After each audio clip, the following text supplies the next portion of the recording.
AEW's ratings debut or cadence just came out, and it's not good.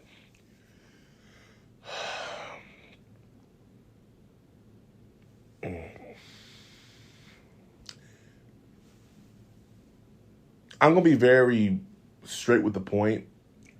AEW need to change. You need to figure out what the formula is. You need to figure out some formula. Tony Khan, you need a creative team.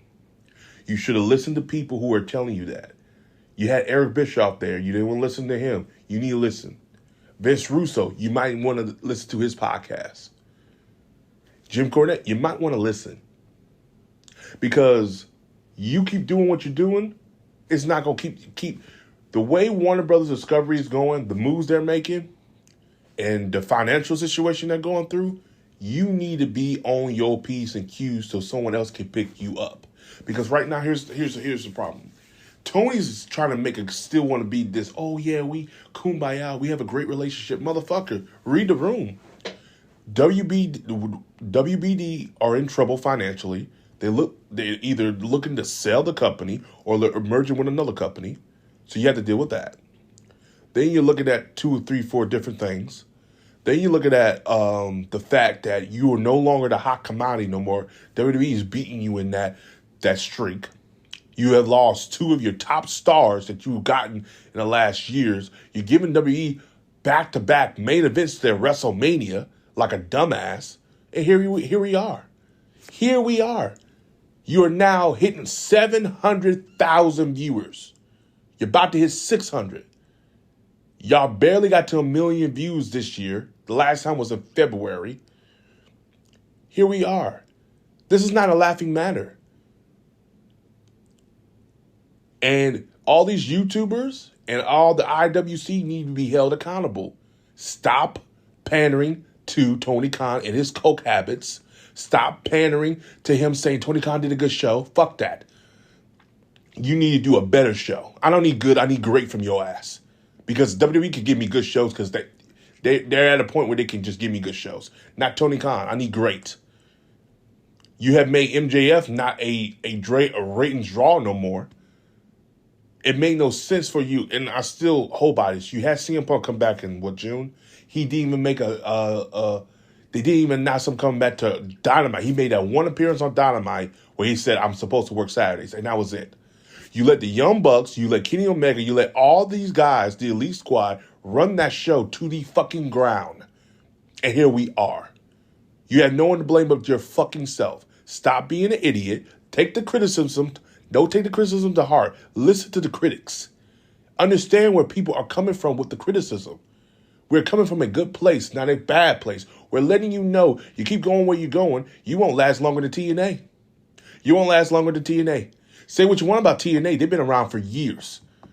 But they've made bad decisions. But I can say this about TNA. Their first 4 years, their ratings went up, not fucking down. Yours ratings are going to fuck down. Their ratings didn't go down to like the 6 or 7 year when Hogan and Bischoff came in. Even then, their ratings didn't see a decline till later that year. Go back and look at their numbers. Their numbers were going to fuck up. Y'all can joke at TNA if you want to, but their first few years, they were going up. Why do you think Spike TV gave them 2 more hours? Why do you think Spike TV moved them the money? Because their ratings were going up. They were consistent in their ratings. They didn't dip for until about 4 or 5 years to the quality dip. AEW's quality dipped less than 4 or 5 years. Oh, excuse me, let me run that back. TNA's quality never dipped the first 4 to 5 years. It dipped maybe 6 to 7 years then when the Hogan and Bischoff thing. But even then, it just shit doesn't make sense to me. Then you have MJF saying that, oh, it's the thing to do, make fun of AEW because it's because we're new and all this stuff. And he compared it to the Jews. I love MJF. Shut your mouth. No one's looking at that like that. Take the criticism and listen to it. We're coming from a place where we're letting you know same shit you're doing is WCW doing. The same shit you're following is what TNA was doing. But TNA wasn't doing this for like 7, 8 years till Hogan and Bischoff came in. Y'all doing it way quicker than we thought. You got Ric Flair and his wooings. And it's just stupid, idiotic decisions. And look at their rating. They're at 700,000. 745. It don't matter. They're in the sevens. Whether they're number one, they weren't number one this week. He want to tout like, oh yeah, we were number one last week. Are you going to tout that same shit this week? No, you're not. You should be touting when you're number one because you haven't been number one for a couple weeks now. There's a decline. There's a disconnect, Tony. Listen to the fan base. Instead of trying to come at people like Disco Inferno, you need to be fucking looking at these numbers. You go to Twitter, look at the reaction. Motherfucker, you need to make sure the show is fucking flowing right. People are not killing each other in the backstage. Saying Brian Danielson is the best wrestler in the world. When it comes to Tony Khan, he is a definition of a promoter that is behind the times. You trying to tout what you did right. Motherfucker, we don't want you to tout what you did right. Tout that you're making mistakes, but be human beings. That's why a lot of these execs are out of touch because it's like, well, Triple H, I like what he does in his media call. He'll sit there and he'll say, yeah, we're doing this right. We're doing this. There's times we need to look at it. And there's times when he takes off the glass, he becomes a little bit real. He reads the paper, then he takes it off, and then he comes. Triple H is not stupid. He knows the game because, one, he's a businessman, but he also knows you can't lie to these people. You can't hide from these people.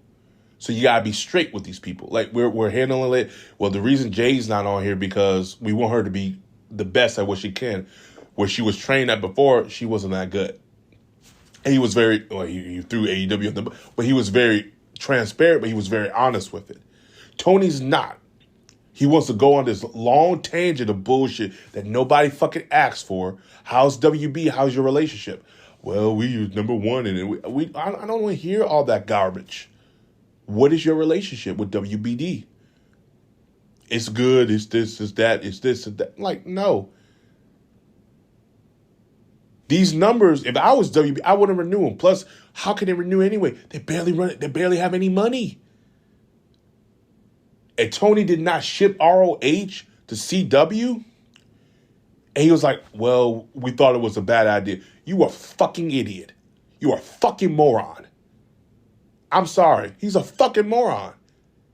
You had a company that wasn't WBD was going to give you money, and you said no.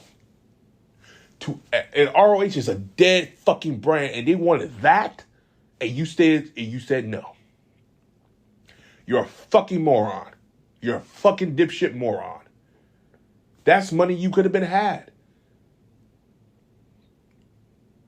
Well, we don't want to ruin a relationship with WBD.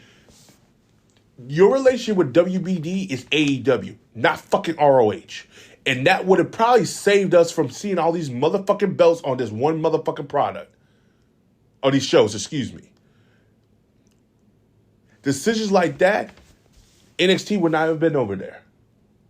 Even people I was watching and I was reading up, they wanted wrestling because they know they last 52 weeks out the year. And if another COVID happened or another writer's strike happens, that's where wrestling would go. This motherfucker said no. If they would have had ROH on that motherfucker on there during the writer's strike, do you know what CW would have done? They would have aired them. Because he's not a good businessman. He's a dumb ass. And a lot of people say, you're hating. You would have done that. Motherfucker, I would read the fucking realm. You offer me extra money, and I don't have to worry about dealing with WBD, that losing money? You're damn right.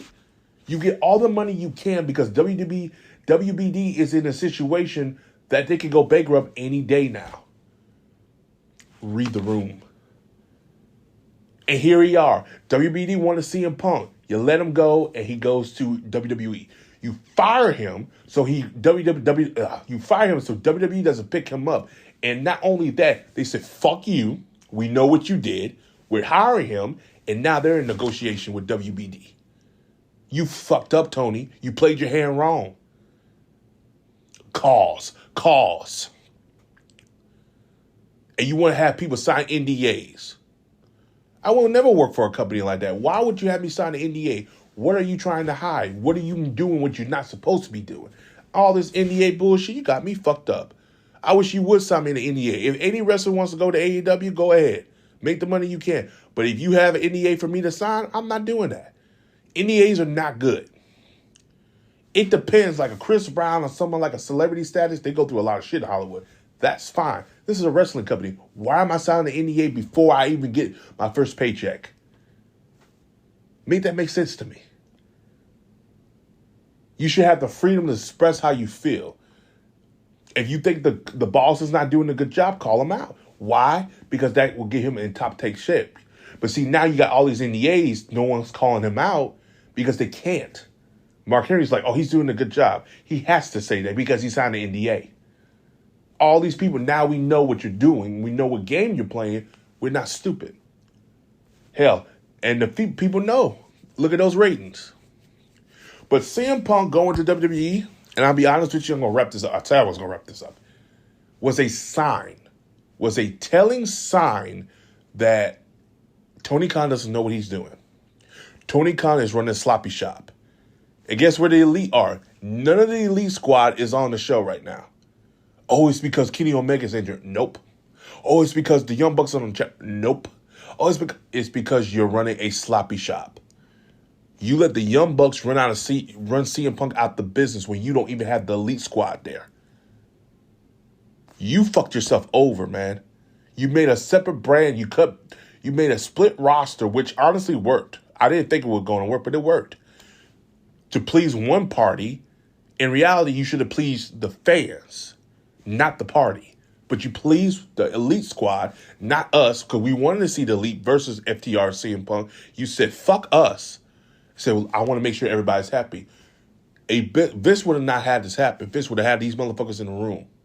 And I want to talk about one thing, too. I was reading a comment. I brought up Roman Reigns, how great the talent he is. And some jamoke, some scrum, some goon, go say Roman Reigns is not. It's not a draw. Roman Reigns is not a good. Roman Reigns, as a heel, Roman Reigns went into that office, him and Paul Heyman, and they said, let's change it up. And look where he's at now. One of the best one of the best superstars, WWE superstars to date. And it's worked. Somebody like that who went on my comment section, I didn't even respond to him because he's a fucking idiot. You don't know the wrestling business. You don't read a room. But people like that, you don't need to listen to. People like that is going to make you lose your company or make the company go out of business. Because those people want you to keep giving you 5-star matches to kill everybody on that motherfucking roster. Kenny Omega probably would have been as much pain as he was if you would have given him the time he needed. Or stop having him have 5-star matches. Now, some of that is his fault, too, going to New Japan and wrestling. Well, that's kind of his fault. So, a lot of that is his fault. But again, you allowed him to do all this stuff and you reap what you sow. But anyway, guys, as always, like, subscribe, peace, have a Johnson day. I just want to put this out there. I'm a little paid.